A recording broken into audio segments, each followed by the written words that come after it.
everybody, again, highly sensitive person spirit guide here, Tiara Ariel, doing part 2 of the 3-part reading that I wanted to share with everybody and kind of kickstart the channel with.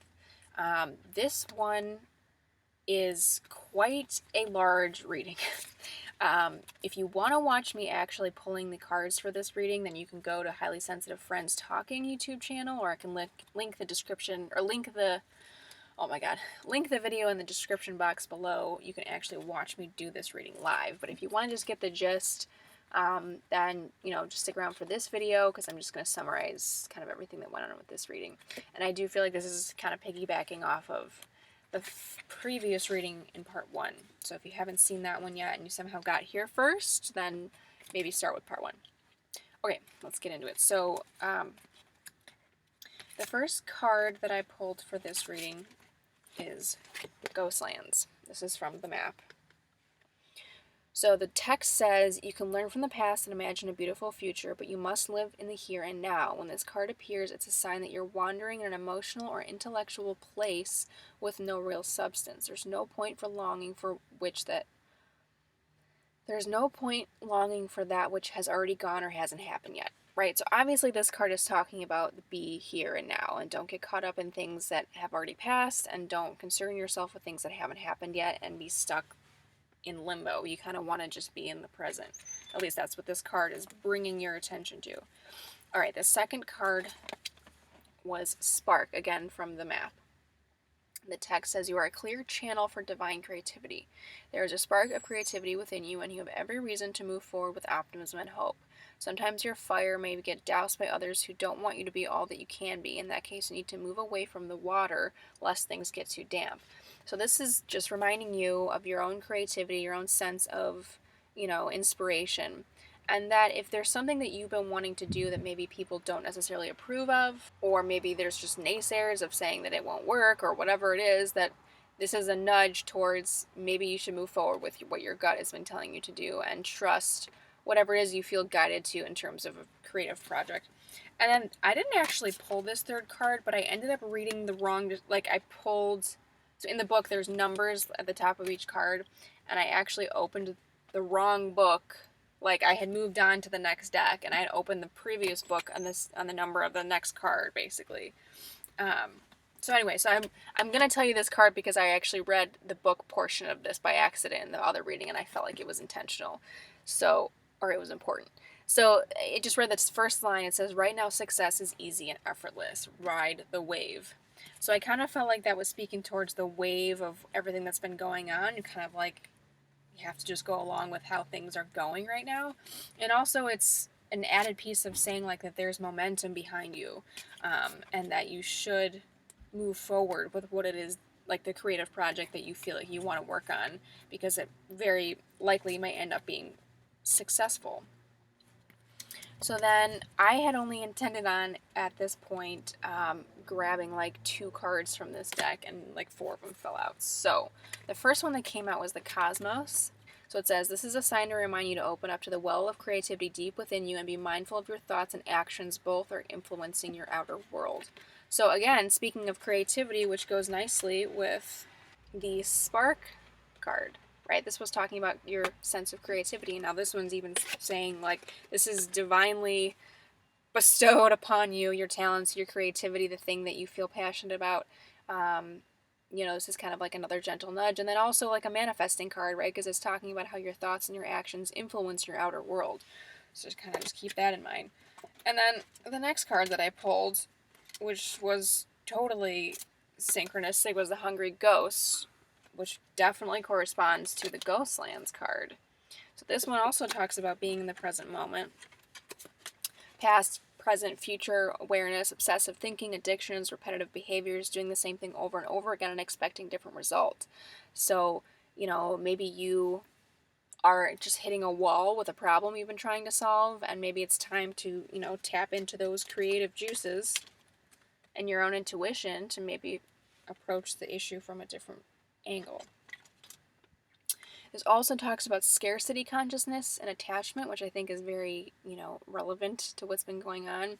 That if you have it in your mind that you're going to run out of resources, or that there's not enough for everybody, or there's not enough for you, That's a state of being, like that's a state of mind essentially. And also life is what you make it, and you are definitely able to create success and get creative, and you shouldn't let the scarcity consciousness sort of hold you back or make you stop in your tracks and not believe that you can find another way or be more creative or even find another, income stream if what you're worried about is, money right now.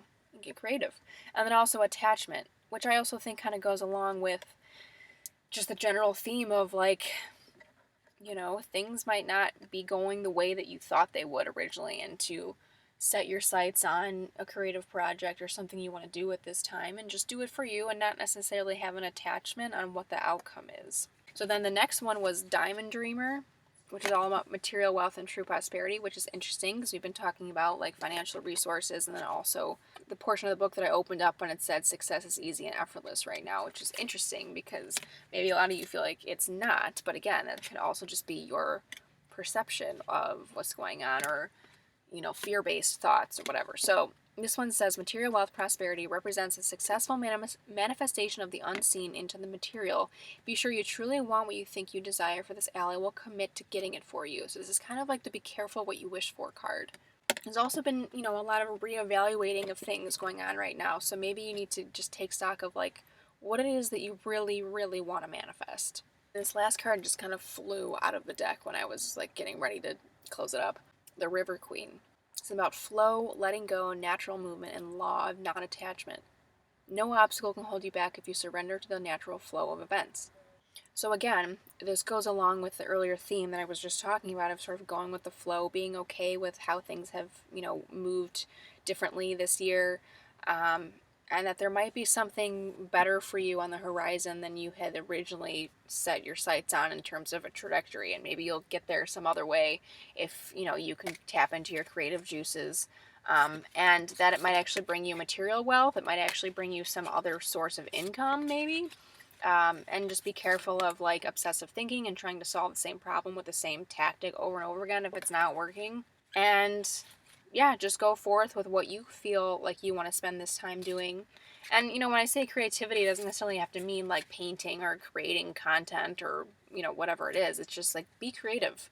If you have some sort of financial issue or a relationship issue or something else is going on because of this crisis, and you've been stressing about it and feeling like this scarcity consciousness, or it's not possible right now, or I can't fix this, or it's too stressful, I'm overwhelmed, just try to like look at it from a different perspective, get creative, and trust that your thoughts and your perception of it is also a big piece like that determines whether you're successful or not. So try to keep an open mind and don't necessarily think that because of outside circumstances right now that you can't be successful.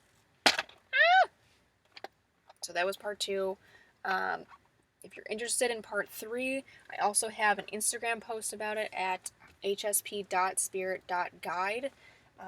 This deck does not want to stay up, which almost makes me feel like I want to pull a card from it. But that's not what I said I was going to do. But sometimes we have to be okay with things not going the way we planned. Alright, this one just flew out. The Lady of the Gift. So now you're going to see me do this live. Number 20. Someone else wanted to say something here. Generosity, receiving, and withholding. She requires you to look at nature and the method of giving to others. This doesn't necessarily mean giving money away. She's asking you to look at all human beings as important in the divine scheme of things and show others that you believe in them. Interesting. Pay attention to how you treat people. Be mindful of your perception, even of seemingly poor strangers. If you see others as successful and abundant, act as if you believe they have value. Blessings all around are assured.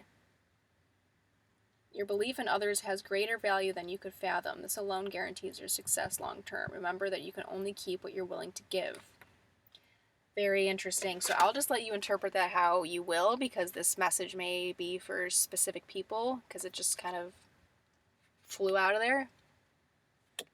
But yeah, I mean, maybe this is part of the financial resources thing of like feeling like you can't give to others right now because you need things for yourself. But if you start seeing everyone sort of connected and equal, and you know that value is like, if you put value out in the world, then you receive value back. Those kinds of like give and receive laws, and make sure you're open to giving and receiving in this time. I'll just give you a closer look at this card in case there's a hidden message in here for someone that I didn't interpret. But interesting that that kind of flew out of the deck there. Yeah, so that's part 2 with an additional surprise. And stick around for part 3.